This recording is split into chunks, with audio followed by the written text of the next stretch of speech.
Materi yang akan kita pelajari kali ini ada fungsi komputer dan interconnection.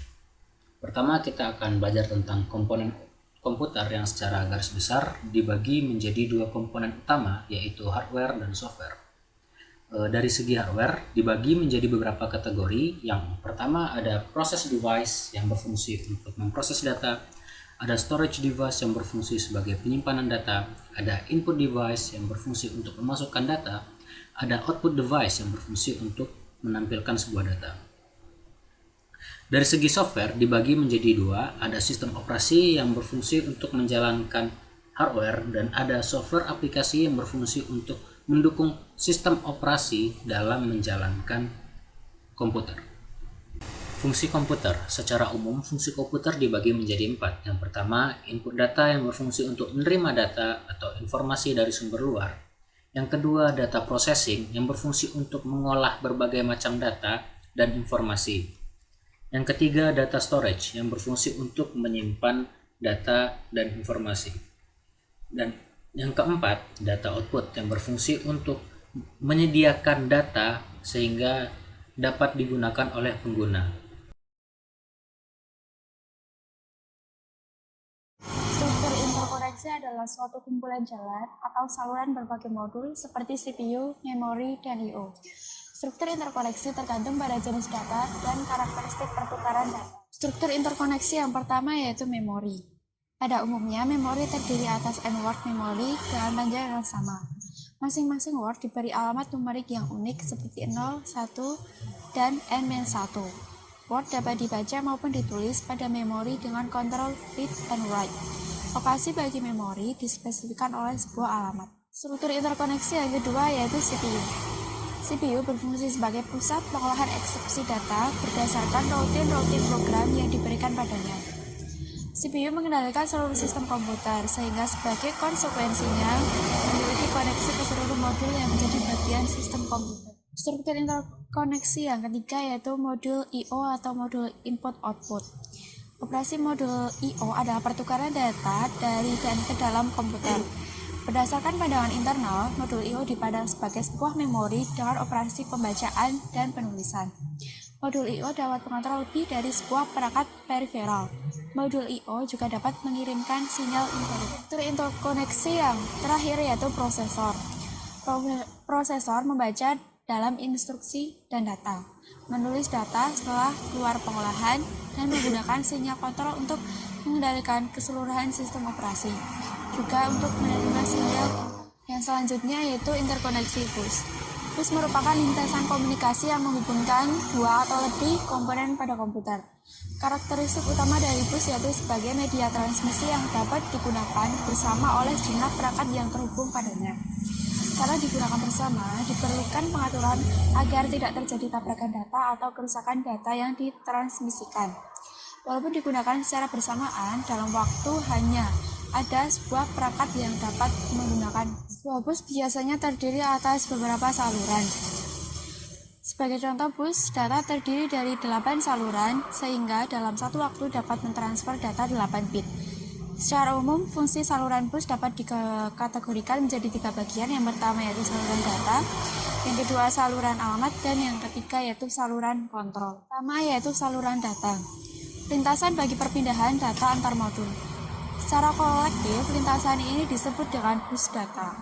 Umumnya, jumlah saluran terkait dengan panjang word, misalnya 8, 16, 32 saluran. Tujuannya agar mentransfer word dalam sekali waktu. Jumlah saluran dalam bus dikatakan dengan lebar bus dengan satuan bit, misalnya bus 16 bit. Itu saluran alamat atau address bar. Tujuannya digunakan untuk menspesifikasi sumber dan tujuan data pada bus data. Yang kedua digunakan untuk mengirimkan alamat word pada memori yang akan diakses oleh CPU. Yang ketiga digunakan untuk alamat perangkat modul komputer saat CPU mengakses suatu modul. Dan yang keempat yaitu semua peralatan yang terhubung dengan sistem komputer akan dapat diakses harus memiliki sebuah alamat. Saluran yang terakhir yaitu saluran kontrol atau kontrol bus. Digunakan untuk mengontrol bus data, bus alamat, dan seluruh modul yang ada. Karena bus data dan bus alamat digunakan oleh semua komponen, maka diperlukan suatu mekanisme kerja yang dikontrol melalui kontrol bus. Selanjutnya yaitu prinsip operasi bus. Yang pertama yaitu meminta penggunaan bus, dan yang kedua yaitu apabila telah disetujui, modul akan memindahkan data yang diinginkan ke modul yang disetujui, yaitu hierarki multiple bus. Bila terlalu banyak modul atau perangkat yang dihubungkan pada bus, akan terjadi penurunan kinerja. Hal ini dipengaruhi oleh beberapa faktor, antara lain yang pertama, semakin besar delay propagasi untuk mengkoordinasikan sebuah penggunaan bus. Yang kedua yaitu antrian penggunaan bus makin panjang. Dan yang ketiga, dimungkinkan habisnya kapasitas transfer bus sehingga memperlambat data.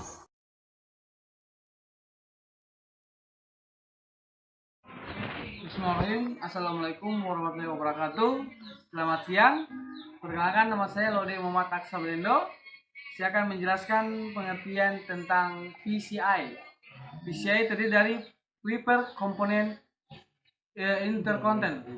Adalah bus yang didesain untuk menangani beberapa perangkat keras. Standar bus PCI dikembangkan oleh konsorsium PCI Special Interset Group yang dibentuk oleh Intercompression dan beberapa perusahaan lainnya. Tujuan terbentuknya bus pada tahun 1942 untuk menggantikan bus ISA atau AISA yang sebelumnya digunakan. Terus bus PCI masih digunakan sampai sekarang hingga keluar versi barunya yaitu PCI Express. Komputer lama menggunakan slot ISA yang merupakan bus yang lamban, kemunculannya pada tahun 1992. Nah, kesimpulan dari penjelasan saya yaitu PCI dirancang untuk mendukung bermacam-macam konfigurasi berbasis mikroprosesor, baik sistem mikroprosesor tunggal maupun banyak. PCI memanfaatkan sinkron dan pola arbitasi. Terima kasih kepada Torik, Sela, dan Rio yang telah menjelaskan materi fungsi komputer dan interconnection. Nantikan materi selanjutnya dengan judul Set Instruksi pada Arsitektur Komputer.